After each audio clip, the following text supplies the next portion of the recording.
Can you imagine your own father threatening to cut off your college tuition? Not because you failed, but because you wouldn't kneel at your golden sister's wedding? He thought I was still their useless daughter, a shadow, easily controlled. They had no idea I'd graduated top of my class, was making six figures, and was about to turn their perfect day into an absolute nightmare. When my phone lit up with my father's name for the fifth time that morning, a cold dread settled in my stomach. But this time, it was mixed with a quiet, burning resolve. I knew exactly what he wanted. There was no, "How are you?" No, "I'm proud of you." Just a cold, hard demand. You will attend your sister's wedding or forget about college. We're done paying. He genuinely believed I'd panic, that I'd crawl back like I always did. What he didn't know, I'd already graduated from one of the top universities in the country with honors on a full scholarship. While they were busy thinking I was just wasting away at some community college, I was secretly building a life they never imagined I could have without them. I had a six-figure job, my own apartment overlooking Lake Michigan, and zero debt. They had no control over me anymore. So I booked a first-class flight home, not to beg, not to obey, but to expose the truth they so desperately refused to see. They wanted me at that wedding? Fine. But I wasn't coming as the forgotten daughter. I was coming as the storm. Stay with me.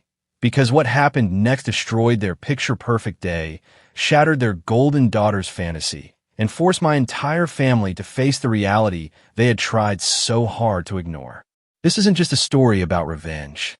It's about power, truth, and finally taking back what was stolen from you. And by the time the wedding was over, no one, not a single soul, looked at me the same way again.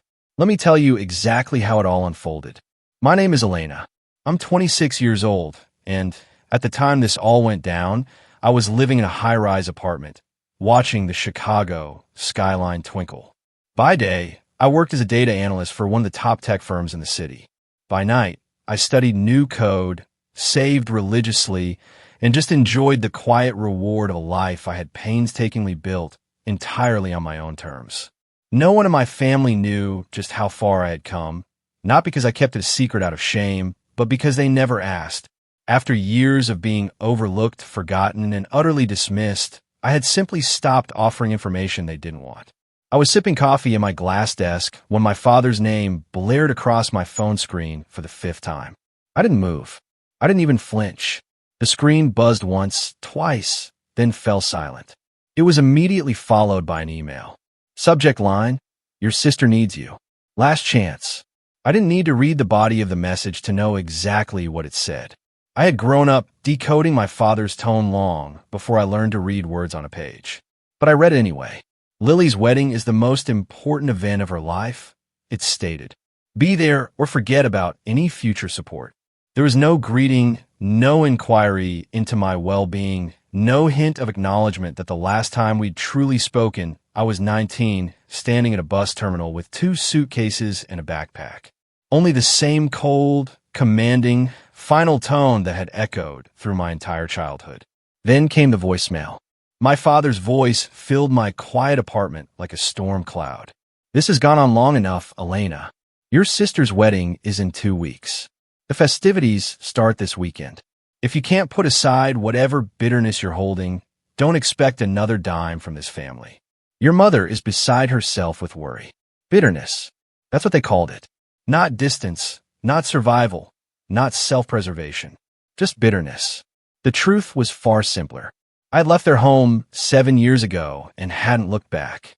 I hadn't run away in anger, though yes, there was anger. But mostly, it was a quiet resolve. Even at 17, I knew that if I stayed, I would slowly disappear. One overlooked test score at a time. One ignored trophy. One forgotten birthday. To them, I had always been the other daughter. The one who followed the rules, cleaned up after herself, and got straight A's without being asked. While Lily, beautiful, dramatic, adored Lily, had basked in every spotlight, even the one she didn't earn. The last time I'd really come home, Lily was being praised for getting a role as tree number 2 in a middle school play. I had just won the state science fair. My parents forgot to show up. It wasn't personal, I had told myself then. It was just the way things were. So, I stopped expecting anything. I found scholarships, worked nights tutoring math, and even forged an acceptance letter to a local community college while quietly accepting admission to Columbia University. I'd mapped out my independence like a military operation. And now, years later, I had everything I needed.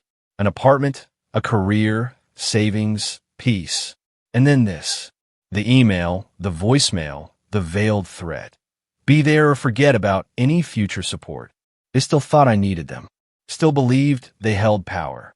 Still imagined I was the scared girl they had cornered into staying close to home, for Lily's sake, as if her sister's self-worth were somehow more important than her own education.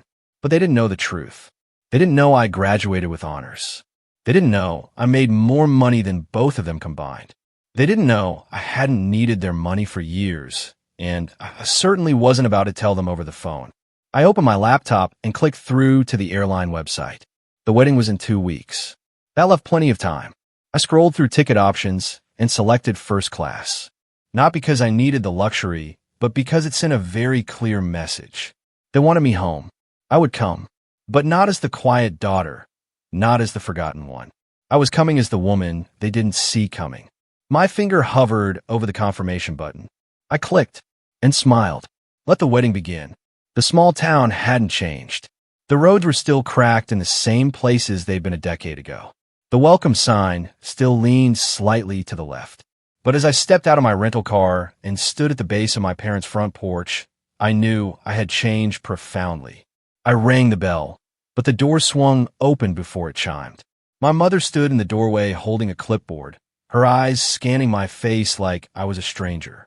"Elena," she said flatly, "you made it." No hug, no smile, just a quick glance behind her, as if checking whether the neighbors had seen me arrive. Inside, the house smelled of vanilla candles and something chemically fresh, paint maybe. The living room was almost unrecognizable, buried under piles of tulle, ribbon, and white cardboard boxes labeled bridesmaid kits and programs to fold. "You can put your bag over there," my mother said, gesturing vaguely toward a corner. "We need help getting the welcome baskets done before 4. I hadn't even taken off my coat. "I just walked in the door," I replied. My mother looked up then just for a second. "Well, now you're here. Be useful." It felt like stepping back into a role I thought I'd outgrown. I'd come prepared for cold shoulders, but not for complete invisibility. Within 5 minutes, I was handed a hot glue gun and a stack of faux pearl trimmings, as if the last 7 years of my life had simply never happened.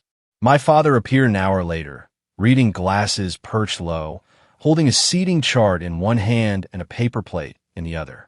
"Good. You're settled," he said. "Lily wants to review the table arrangements after dinner. And we need someone to steam the reception linens." "No, how was your trip?" "No, it's good to see you. Just orders." I said nothing. I just noted how easily they slipped back into treating me like a utility.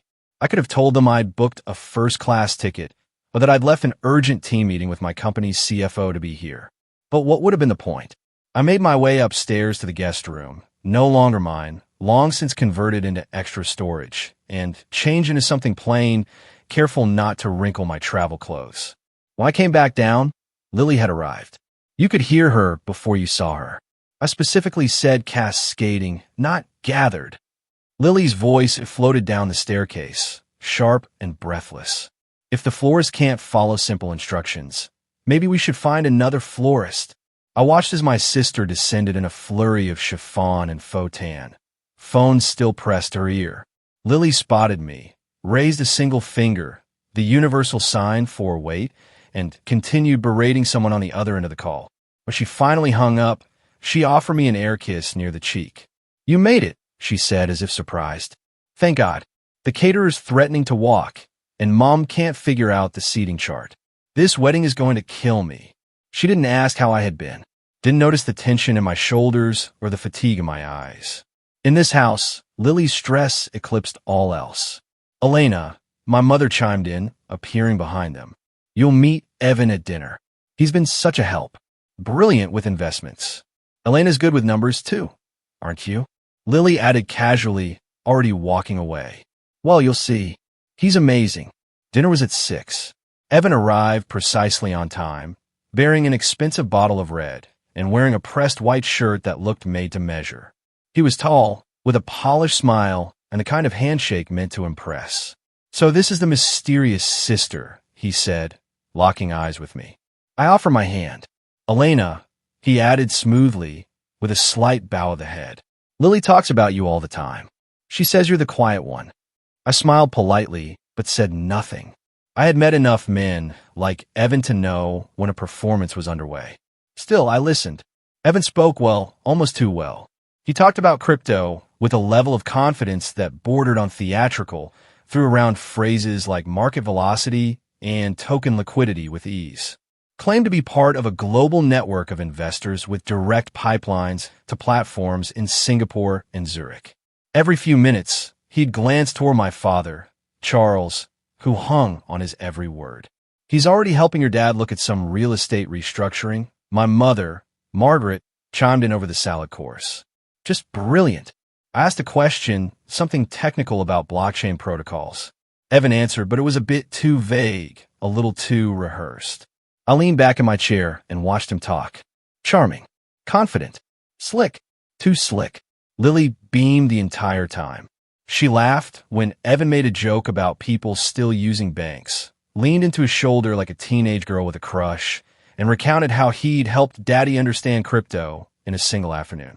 The room pulsed with shared admiration. I, once again, was the quiet observer, the invisible thread in the fabric of my own family. But this time, something had shifted. I was no longer a girl, desperate to be noticed. I was a woman watching a puzzle I didn't yet fully understand, but I could already see the edges starting to come apart. Dinner was served in the formal dining room, a space rarely used except for holidays, or in this case, occasions that demanded appearances. Margaret had arranged the table with polished silverware, linen napkins folded like swans, and wine glasses that caught the chandelier's light just so. It was clear this meal wasn't just about food. It was a stage. Evan took his seat at the head of the table, across from Charles, with Lily nestled proudly beside him. I was seated at the far end, opposite my mother. The seating arrangement wasn't accidental. It never was in this house. The opening courses were quiet, save for Lily's usual commentary about table runners and how the photographer was in love with her vision. But by the time the main course arrived, Evan had found his rhythm. It didn't take much prompting. "So, Charles and I have been going over a few investment strategies," he began, cutting into his fillet with a practiced hand. "With rates the way they are and volatility in the public markets, there's incredible upside in decentralized assets if you know where to look." Charles nodded solemnly, as if he'd been studying finance his entire life. He's really opened my eyes. I never realized how old-fashioned traditional banks are. Evan smiled, pleased. Most people don't. But in Singapore, Zurich, even Dubai, we're seeing accelerated models that make the U.S. look prehistoric.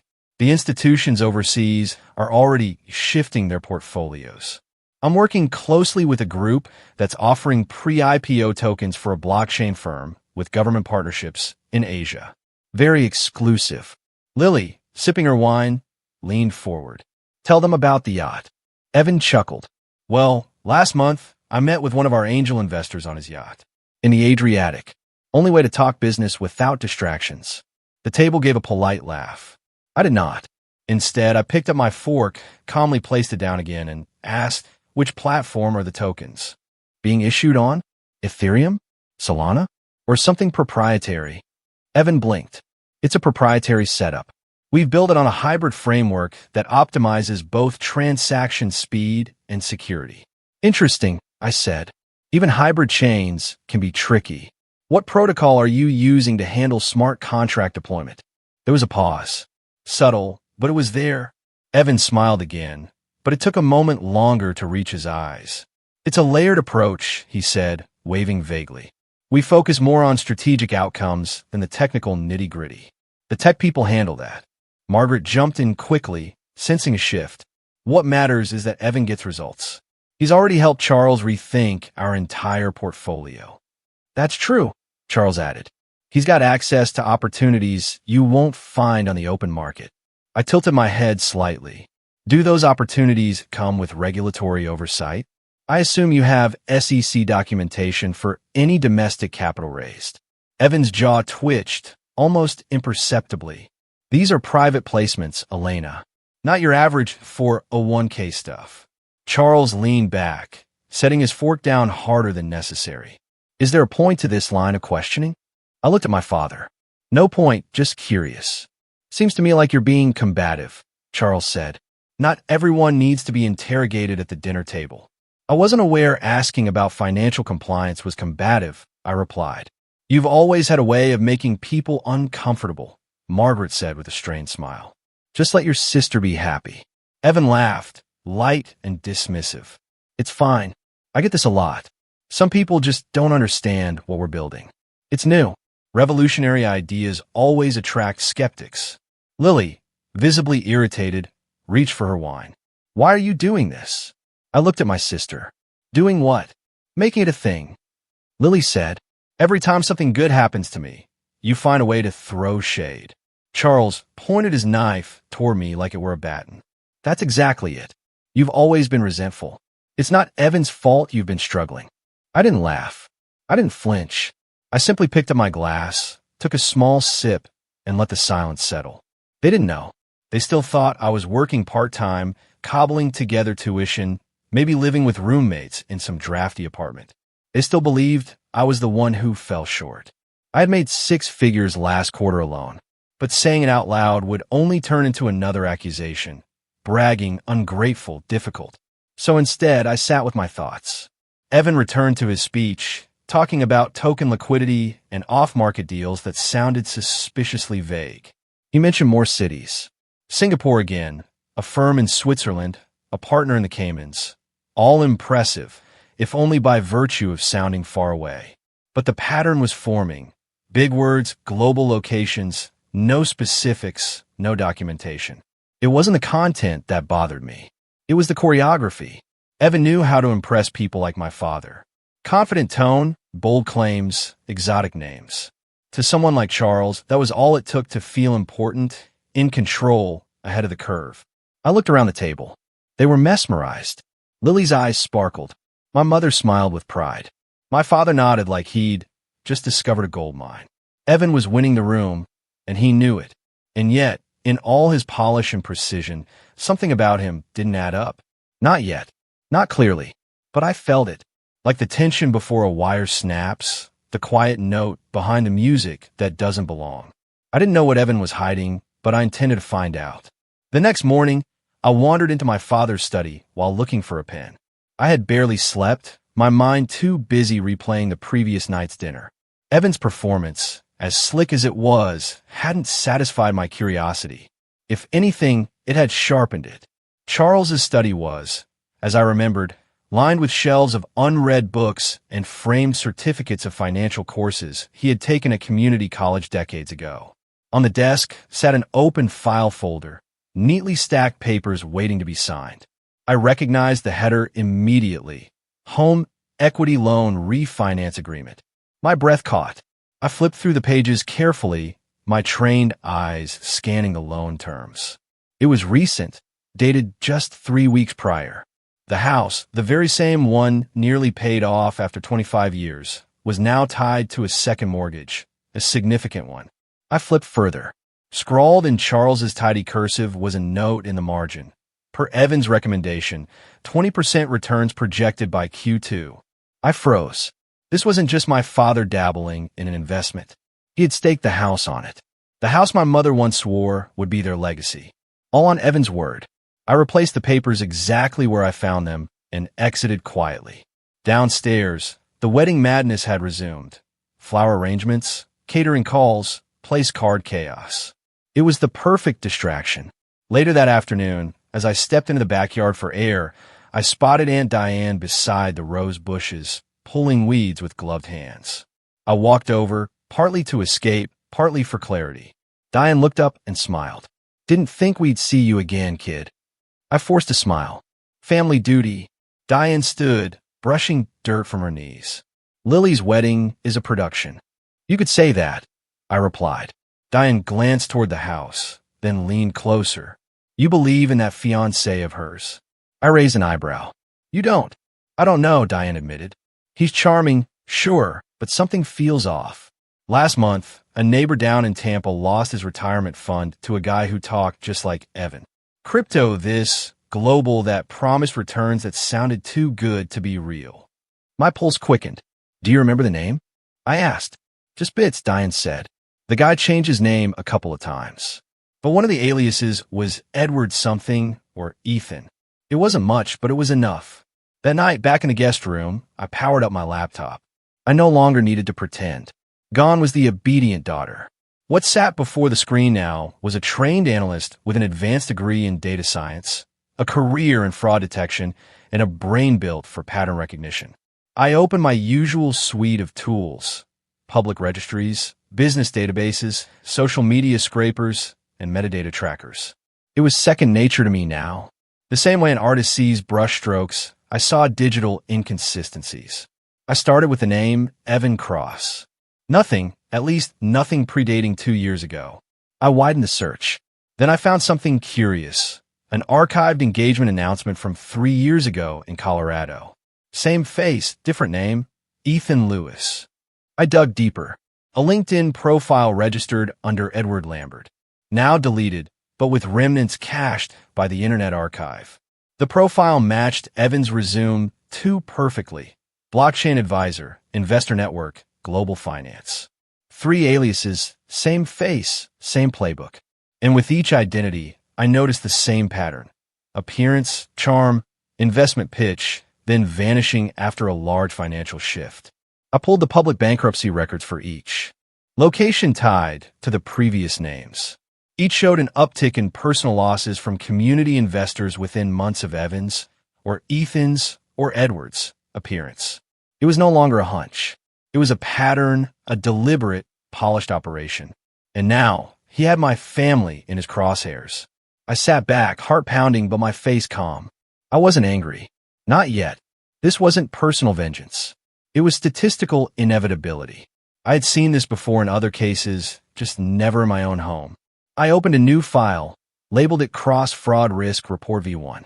Tomorrow, I would begin building the case, and this time, my family would be forced to listen, whether they wanted to or not. I didn't sleep much that night. My laptop screen had burned its glow into my vision long after I shut it. I kept thinking of the faces behind the data. Real people, real losses. And now, my sister was standing at the edge of the same trap. The next morning, I made a call. It took 3 transfers and a sympathetic dispatcher in Colorado to help me track down one of the names I'd found in my late-night search. Karen Delaney, a woman listed in a police report from 3 years ago, tied to a financial disappearance eerily similar to what I now suspected. Karen's voice was cautious on the phone. "Who are you again?" "My name is Elena Hart," I said. "You don't know me, but I think the man who nearly ruined your life is about to do the same to my sister." There was a long pause. "Then where can we meet?" We sat across from each other at a small table in a quiet cafe just outside of town. Karen looked older than her years, her eyes guarded, her posture stiff. Her hands trembled slightly as she stirred her coffee. I didn't speak first. I let Karen take the time she needed. After several minutes, Karen finally opened her purse and slid over a worn folder. Inside were photographs, bank statements, email printouts, even a faded engagement invitation with the name Edward Lawson printed in gold lettering. I blinked. The face on the photo smiled back at me. Sleek suit, carefully styled hair, arm wrapped around Karen's waist. It was unmistakably Evan. Different name, different city, same man. We met at a tech conference in Denver, Karen began, her voice low but steady. He said he was building a new crypto platform, something revolutionary. I didn't understand all of it, but he made it sound real. He made me feel like I was part of something big. She looked away for a moment, as if ashamed of the memory. He proposed 6 months later. My family was thrilled. He was charming, helpful. Everyone loved him. He convinced my parents to co-sign a loan for our new place. I wired him $60,000 for a pre-investment opportunity he said had to be made fast. 3 days before the wedding, he vanished. Karen lifted her sleeve slightly, revealing a delicate tattoo near her wrist, a date. I got this to remind myself never to ignore red flags again. I felt a knot forming in my chest. Did the police find him? They tried, Karen said bitterly. But the money was routed through offshore accounts. No contract, no direct trail. It was ruled a civil matter. Just like that, he was gone, and I was left with debt, shame, and a mother who still asked what I did wrong. My hands tightened around my coffee cup. I thought I was alone, Karen added quietly. Until you called. You're not, I replied. He's using a new name now, Evan Cross. He's engaged to my sister, Lily. The wedding is in 5 days. Karen inhaled sharply. 5 days. That's when he disappears. I nodded. He's already convinced my father to refinance the house. My mother's retirement fund is in. I need proof. Real proof. Karen reached into the folder again and pulled out a USB stick. I saved everything, even after the police said it wasn't enough. Emails, voicemails, texts. And there are 2 more women I've spoken to over the years. Same pattern, different names.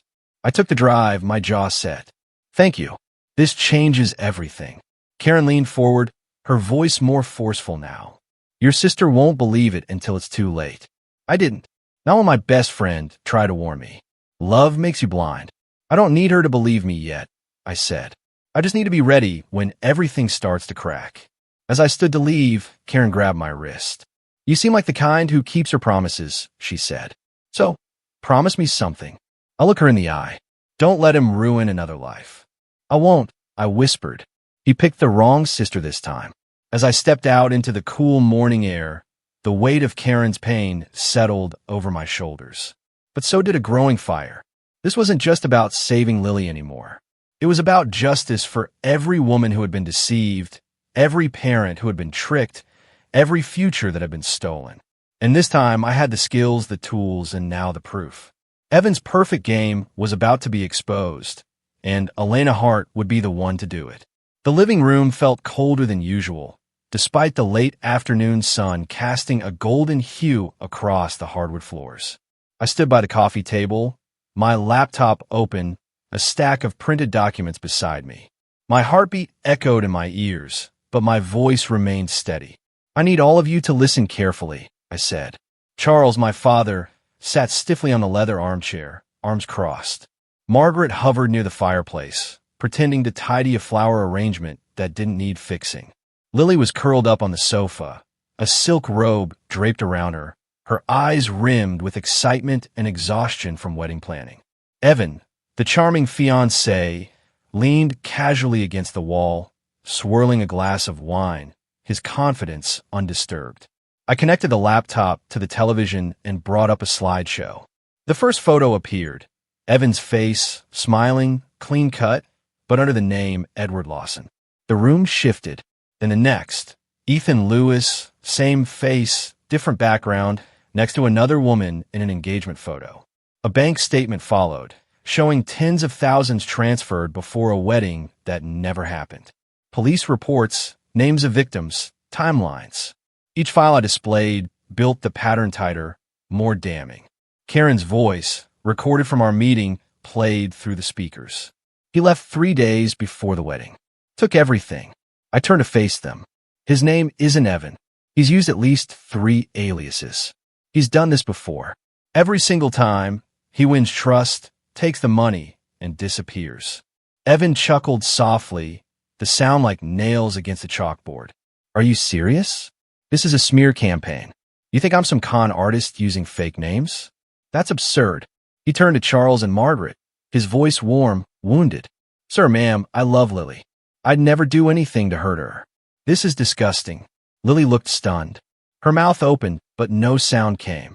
Her gaze darted between the screen and Evan's face, searching for reassurance. Charles stood up, his voice sharp. That's enough, Elena. You've embarrassed yourself and insulted a guest in our home. He's not a guest, I said. He's a predator. Margaret stepped forward, her tone clipped. You've always had issues with your sister's happiness. This isn't about Evan. It's about you. What? I whispered. You've been distant for years, never supportive, and now you come back uninvited and try to ruin her wedding. Her one perfect day. Margaret's voice rose, trembling. Lily finally spoke, tears brimming. You were never happy for me, Elena. Never. Every time I achieved something, you made it about you. Why can't you just let me have this? I took a step forward. Because he's lying to you. Lily shook her head violently. No, you're lying. Because you can't stand that for once. Someone picked me. Not you. I reeled. The words hit harder than I expected. I looked to my father, hoping for something, doubt, consideration, anything. But instead, Charles glared at me with the cold authority of a man convinced. You're just jealous, Elena. Admit it. You've always been jealous that Lily has what you never could. Charm, warmth, a family who actually want her around. The silence that followed was deafening. I make 6 figures, I whispered. I've built a life on my own, and none of you ever noticed. That's not the point, Margaret snapped. Family is about showing up, supporting one another, not digging up dirt and waving it around like some kind of victory. I stared at them. My mouth opened, but words failed me. I wasn't sure what hurt more, their refusal to see the truth, or their eagerness to believe the worst of me. Evan, ever the actor, put an arm around Lily's shoulder. It's okay, babe. Let her have her moment. She clearly needs help. Margaret flinched at that word, but said nothing. Lily leaned into him. I shut the laptop slowly. I warned you. As I turned to leave, Aunt Diane, who had been silently watching from the doorway, stepped further into the room. Her eyes didn't leave Charles's face. Elena, Diane said quietly, can I speak to you for a moment? We stepped into the hallway. Diane's voice dropped to a whisper. I believe you. My eyes filled with tears, but I didn't let them fall. Diane continued. Charles, he's not telling the whole truth. The refinancing papers you found, he didn't mention them to Margaret. And when I asked him about them yesterday, he got flustered. He's hiding something. My spine straightened. What kind of something? I don't know. But he's too invested in Evan. And not just emotionally, financially. He's got more at stake than he's saying. I nodded. Then I need to move faster. I walked out the front door, my heart pounding, not with grief this time, but with clarity. My family had chosen comfort over truth again. But this time, the truth had teeth, and I wasn't done yet. The front door slammed shut behind me with a force that echoed down the darkened street. The click of the lock that followed felt louder than anything Charles had ever said to me. I stood motionless on the porch, stunned, the warm evening air unable to fight off the cold that had settled in my chest. It had happened so fast. Charles's face, red with fury, had twisted as he jabbed a finger toward the door. Get out.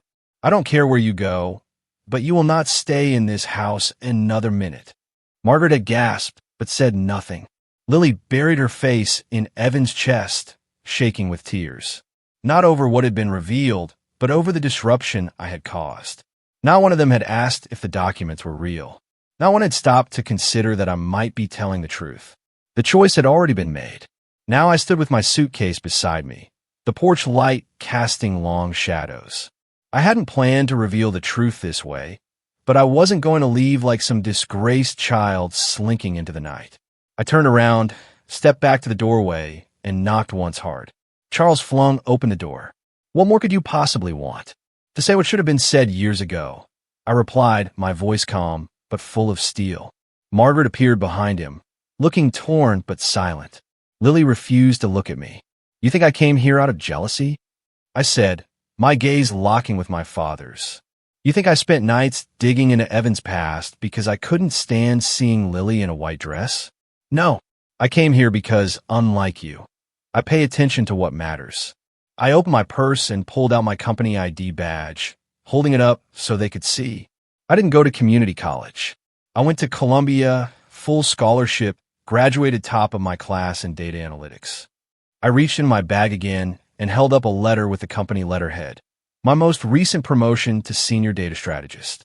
I've been working at one of the most respected tech firms in Chicago since I was 21. I pay my own rent, my own health insurance, and yes, my own student loans because you cut me off when I didn't follow the plan you set for me. Charles's mouth opened, but no sound came. I've been independent since I was 18. I continued, my voice unwavering. Everything I have, I earned. While you were too busy giving Lily applause for showing up, I was out there building a life you never bothered to ask about. I took a step forward. Charles instinctively stepped back. I didn't come here to destroy anything. I came here to protect what little is left. I tried. I tried to warn you before it was too late. "You're still leaving," Charles growled, though with less conviction than before. "I know," I said. I looked once more at my mother. Margaret's lips quivered, but she said nothing. Then at Lily, who still clung to Evan like he was her last chance at happiness. Evan's face remained unreadable, but his eyes were calculating, already preparing for the next move. I drew in a breath. "I'm not running away, Dad," I said softly but firmly. "I'm walking away with the truth. And you'll remember that when everything falls apart." I turned and walked back down the steps, my heels striking the concrete like punctuation marks. Each step was a beat of finality. I didn't look back, not once.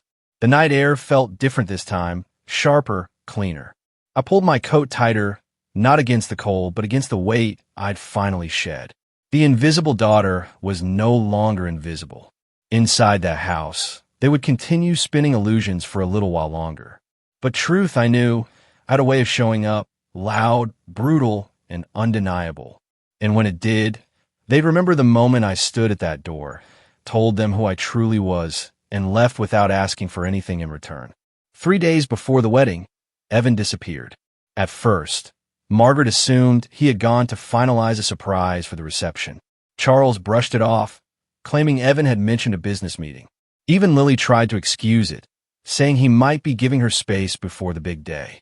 But as the hours ticked by, unanswered calls piled up, and Evan's voicemail changed to an automated service, the illusion began to crack. By the next morning, his phone was off. His hotel suite, booked under a different name, was empty. The front desk confirmed he'd checked out before dawn and had left no forwarding address. Then came the banking alerts. Charles stared at the screen in disbelief. Every cent from their joint wedding account gone. Margaret opened her retirement portal only to find her balance at zero. The mortgage account, refinanced just a few weeks prior, now showed a massive balance due with. No sign of repayment. Lily stood frozen in the kitchen as Charles tore open envelope after envelope. Each one confirmed what I'd tried to warn them about. The trust account Charles had opened to grow wealth through Evan's investment connections? Wiped. The credit cards maxed. The backup savings fund transferred to an untraceable account linked to an LLC in the Cayman Islands. Margaret collapsed onto the couch, a soft moan escaping her lips as the full scale of the betrayal settled in. Charles clenched his fist so tightly his knuckles turned white, his face pale with disbelief, not just at the theft, but at himself. He had welcomed Evan in, praised him, defended him, and now Evan was gone, just as I said he would be. In the hours that followed, reality hit harder. The caterer pulled out after learning the deposit check had bounced. The florist arrived only to remove all arrangements after non-payment. Even the photographer canceled, citing unpaid invoices.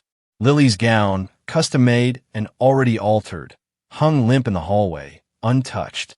And amid it all, Lily sat in silence. Her perfectly manicured fingers trembled around her phone, hovering for hours over my contact. By evening, she finally sent a message. "I was wrong. Please come home. I need you." No emojis, no punctuation, just a raw, desperate plea. I sat by the window in my Chicago apartment, sipping black coffee. The skyline blinked peacefully in the distance. I had seen the news articles first. Then came Aunt Diane's update. Finally, Lily's message, stark and heavy. I reread the words again. "Please come home." The irony wasn't lost on me.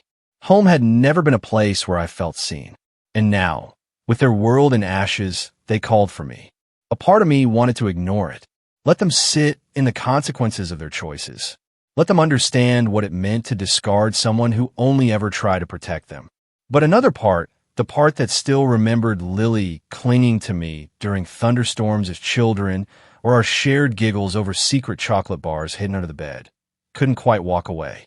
I set the mug down, not out of pity, not out of forgiveness, but because power didn't always mean revenge. Sometimes it meant being the one person who didn't turn away, even when they had. I opened my suitcase and began to pack. Not for a wedding, for the reckoning. The Walker house no longer felt like a home when I returned. The front porch, once glowing with bridal decorations, now stood bare. The white ribbons removed, the flowers gone. The wood beneath the banister chipped where staples had been ripped out in haste. Inside, the silence was heavier than the chaos of wedding preparations had ever been. My father paced in the living room with the same clipboard he had once wielded as authority, but now it hung limp in his hand. Margaret sat at the dining table, her face pale, lines of worry etching deeper than I remembered. Lily was upstairs, her sobs muffled through the floorboards. They had called me back because there was no one else left. I placed my briefcase on the coffee table and remained standing. I did not remove my coat, did not sit, did not soften my tone. "I will help you," I said, "but not on your terms. On mine." Charles turned quickly, his eyes bloodshot, desperate, but still laced with pride. "We need immediate funds." "The bank, no." I cut him off. "Not immediate funds, not cash, not a bailout you can squander. Every cent will move through a licensed financial advisor. You will not have direct access. If I step in, it's under professional oversight. Nothing informal, nothing hidden." My father's jaw tightened. He opened his mouth to argue, but Margaret reached over and touched his wrist, silencing him. I continued, my voice firm. "This is not a gift. It's not charity. It's a transaction with conditions. And the first condition is this." I pulled a stack of documents from my briefcase, the paper crisp against the still air. "You will sign this acknowledgement. In writing. Witnessed. Notarized." Charles frowned and reached for the top page, scanning it quickly. His face darkened. "This is nonsense." My voice sharpened. "Read it aloud." Charles slammed the paper back onto the table. Margaret picked it up with trembling hands and read softly. "We, Charles and Margaret Walker, acknowledge that for years we created and maintained an environment of favoritism and emotional neglect, favoring one child over the other." Her eyes lifted to mine, shame heavy in her expression. "You want us to sign this?" "Yes," I said, "because I will not allow you to rewrite history once you've been rescued. If I help you save this house, save what you have left, then you will put in writing what you denied me for 20 years. You will say it. You will admit it." Charles pushed back his chair so hard it scraped the floor. "You don't dictate terms in this house." I leaned forward, my gaze unflinching. "I do when I'm the one keeping the roof over your head." For a long, brutal silence, no one moved. Then Margaret's voice broke it, quiet, weary, yet carrying more weight than I had ever heard before. "Charles, she's right." He spun toward her. "Don't you dare, she's right," Margaret repeated, louder this time. Her hand shook as she set the paper down. "Do you know why I recognized what we were doing to her? Because it was done to me." She lifted her eyes to mine, and for the first time, they brimmed with something that looked like truth. I was the forgotten one, too. My sister was the golden child. My parents poured everything into her. I swore I would never repeat it. And then I did. My breath caught. I had imagined many things my mother might say in this moment. Deflection, excuses, even tears. But not this. Not confession. Margaret pressed her hands together, twisting her wedding ring nervously.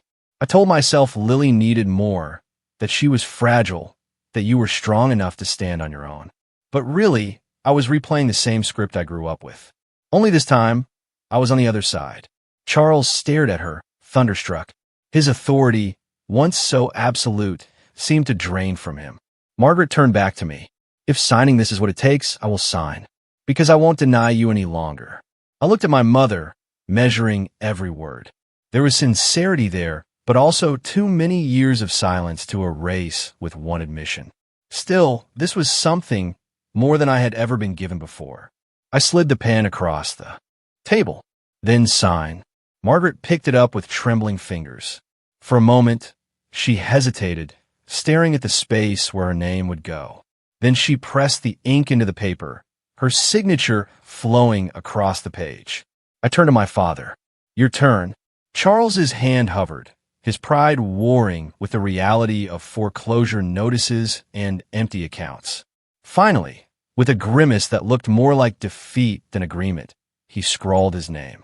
I gathered the signed papers and slid them back into my briefcase. Only then did I sit. "Good," I said. "Now we can begin. But remember, this isn't about trust anymore. That ended when you chose him over me. This is about control, and this time, I have it." No one argued.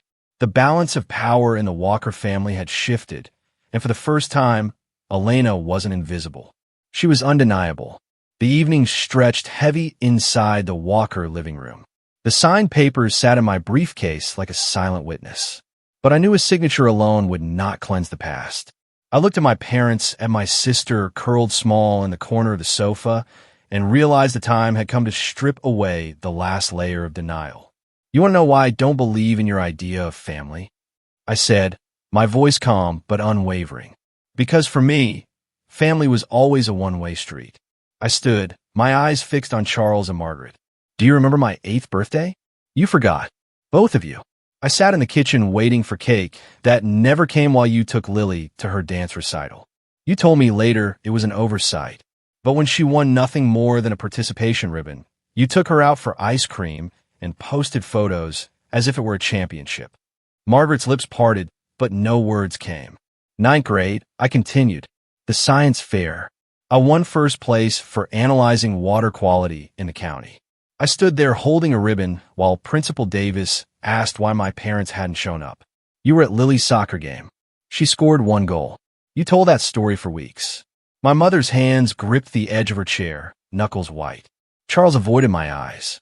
High school graduation, I said, my voice tightening. You left the ceremony early. Not because of traffic, not because of work. Because Lily had a date to prom, and you didn't want her to miss the hair appointment. I walked across that stage and looked up to find the seats where you should have been. Empty. The words landed like stones in water, rippling through the silence. No one moved. My voice softened, but the edge of pain remained. Every milestone that mattered to me, you erased. Every moment I thought you might notice, you chose her instead. And I let it happen. I told myself I didn't need your approval. But I did. I just stopped admitting it when it hurt too much to hope. I turned to Lily. Her sister's eyes were glassy, rimmed with mascara smudges. And you, I said. You knew Evan wasn't right, didn't you? Lily flinched. For a moment, she looked like she might deny it. But something in my stare held her there, pinned. Finally, she whispered, I saw things. I knew something was off. What things? I pressed.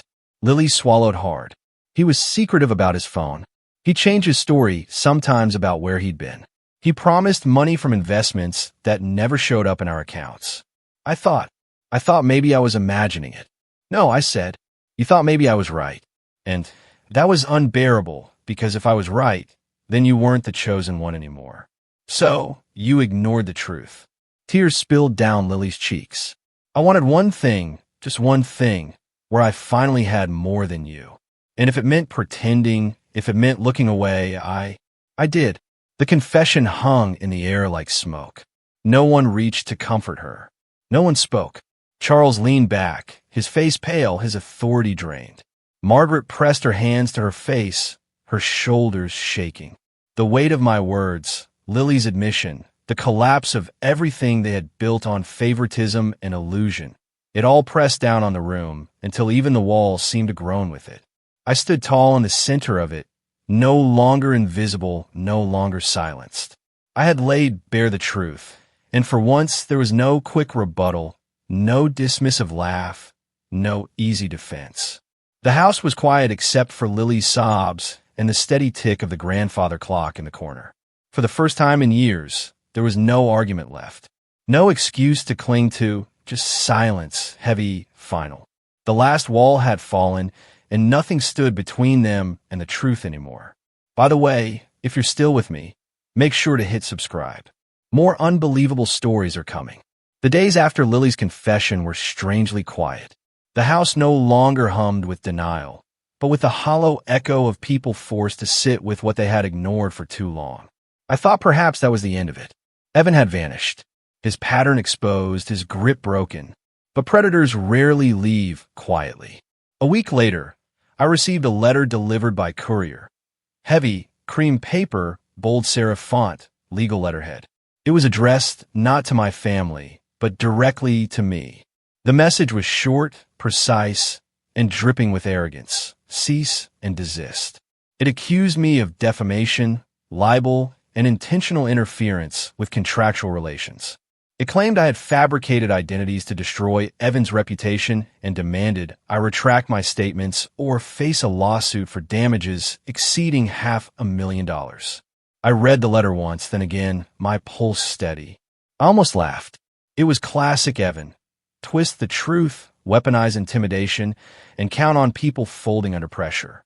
But Elena Hart was not one of his usual marks. I picked up the phone and dialed Vivian Scott, my mentor, the woman who had once guided me through my first corporate fraud investigation and who knew the law as well as she knew herself. Vivian answered on the second ring.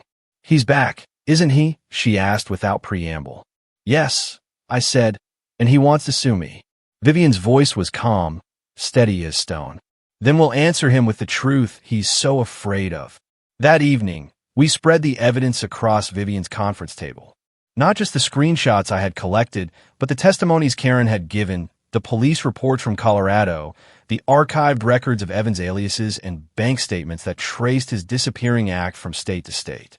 Vivian reviewed each document, annotating margins with legal codes and case precedents. "This isn't defamation," she said firmly. "This is exposure. What he doesn't realize is that by filing this threat, he's handed us an opening." I leaned forward. "You mean federal?" Vivian nodded. "Interstate fraud, multiple victims, financial institutions involved. This isn't just civil anymore. It's criminal, and the feds don't like men who move stolen money across borders." Within a week, the tone shifted. Evan had intended to scare me into silence, but instead, he found himself facing inquiries. Letters went out to the women he had scammed before, requesting statements. The files Vivian assembled were forwarded to contacts in federal enforcement. The story was no longer about one family's heartbreak. It was about a pattern of theft stretching across 3 states and countless bank accounts. Evan tried to fight back, of course. He sent another letter, full of legal jargon and bravado. He called Lily late at night, his voice dripping with false tenderness, insisting I was lying, that they were meant to be, that he could still fix everything. But Lily, broken from the wreckage of her own denial, hung up on him. The breaking point came 2 weeks later when federal agents visited the Walker home to ask questions. Word spread quickly through the neighborhood. Evan's charm had collapsed into a liability, his name now whispered with suspicion rather than awe. He didn't show up to file the lawsuit he had threatened. He didn't appear in court at all. By the time investigators traced the accounts linked to his aliases, Evan Cross, Edward Lawson, Ethan Lewis had already vanished again, fleeing ahead of the net closing in. But this time it was different. He wasn't disappearing with their money. He was disappearing because he had no other choice. For once, he was the one running. I stood outside the courthouse steps with Vivian at my side, the spring air cool against my skin. I wasn't triumphant, not in the shallow sense. There was no joy in watching my sister's heartbreak or my parents' pride dissolve. But there was justice, real, tangible justice that went beyond family dynamics and personal grudges. Evan's game had been dragged into the light, and light had a way of burning through even the most carefully constructed illusions. Vivian placed a hand on my shoulder. "You did it," she said. I shook my head. "We did it. All of us who refused to stay quiet." I thought of Karen, of the other women who had been too ashamed to speak, of Lily, who had ignored the truth until it crushed her, of myself, the invisible daughter who had finally forced everyone to see. Evan was gone, this time not as the victor, but as a fugitive, and I knew deep down that was the true end of his story. The City Hall auditorium was filled with warm light and the hum of anticipation. I stood at the edge of the stage, a plaque heavy in my hands, my name etched in bold lettering, Community Leadership Award. The applause that washed over me felt different than any recognition I had ever received. It was not forced or obligatory. It was genuine, a chorus of people who saw me for who I was, not for the role I had been forced to play in my family's drama. I smiled as the cameras flashed, but more than that, I felt steady, grounded in the life I had built on my own terms. In my acceptance speech, I spoke not of betrayal or revenge, but of visibility. I told the crowd about the countless children who had grown up overlooked, their achievements muted by louder voices, their dreams dismissed as inconvenient. Worth, I said, does not come from those who fail to see us. It grows from within. But sometimes all it takes is one person to say, I see you, and a life changes forever. The audience rose to their feet, the sound of their clapping echoing in my chest like a promise kept. That night, at a smaller gathering with colleagues and friends, I announced the launch of the Visibility Grant, a scholarship for academically gifted students whose accomplishments had gone unnoticed. It would pay for their tuition, housing, and books. It would ensure no one else had to build a secret life in the shadows just to survive. The words tasted right as I spoke them. Not just a plan, but a legacy. After the crowd thinned, Aunt Diane approached, her eyes shining with quiet pride. She waited until they were alone before speaking. You know, Elena, she said softly, you weren't as alone as you thought. I tilted my head, curious. Diane continued. That first year at Columbia, the scholarship didn't cover everything. You must have wondered how you managed to scrape by. It was me. I sent the money. Anonymous. I wanted you to have a chance I never had. For a moment, I couldn't speak. My throat tightened. My vision blurred. Diane placed a hand over mine. I couldn't watch you be buried the way I once was. I saw myself in you, and I wanted to give you the start I never got. I squeezed her aunt's hand, gratitude radiating from my chest. I thought of all the nights I'd stayed up in my dorm room, calculating every dollar, believing I was utterly on my own. To know now that someone had quietly been in my corner, it changed the shape of my memories, softened the edges. Thank you, I whispered, and Diane only smiled, as if she had been waiting years to hear it. Later, back in my home office, I sat with my laptop open, drafting the first announcement for the scholarship fund. The glow of the screen lit my face as I worked. Every keystroke a small act of defiance against the silence that had once smothered me. I paused when a new email notification appeared. The subject line read simply, From Lily. My chest tightened as I clicked it open. The message was short. I know I don't deserve your forgiveness. I know I can't undo what I did, but I wanted you to know I had a daughter. She's healthy. She's beautiful. And I thought maybe you'd want to meet your niece. Do you? I leaned back, staring at the words. For years, my sister had been both rival and wound. Now here was a bridge, extended, fragile, and trembling. I didn't know if I would cross it, but I knew the choice at last was mine. I rose and moved to the window. Outside, the city stretched in a sprawl of lights, vast and alive. My reflection looked back at me. Not the invisible daughter, not the neglected child, but a woman who had reclaimed her own worth. The glass was cool against my fingertips as I whispered to myself, steady and certain, I chose freedom, and I do not regret it. So that was Elena's story. The invisible daughter who was forced to her sister's wedding under threat, only to return stronger than ever, expose the fraud, and reclaim her worth. She walked away with the truth while her family was left to face the consequences of ignoring her all those years. Some might say she was too cold. Others might say she finally gave them exactly what they deserved. But in the end, Elena chose freedom, and she chose it on her own terms. Now, I want to hear from you. If you were in Elena's shoes, knowing what you know now, would you have done the same? Would you walk away and let them learn the hard way? Or would you stay to repair what was broken? Tell me what you think. I really want to know. Thanks for watching. Take care. Good luck.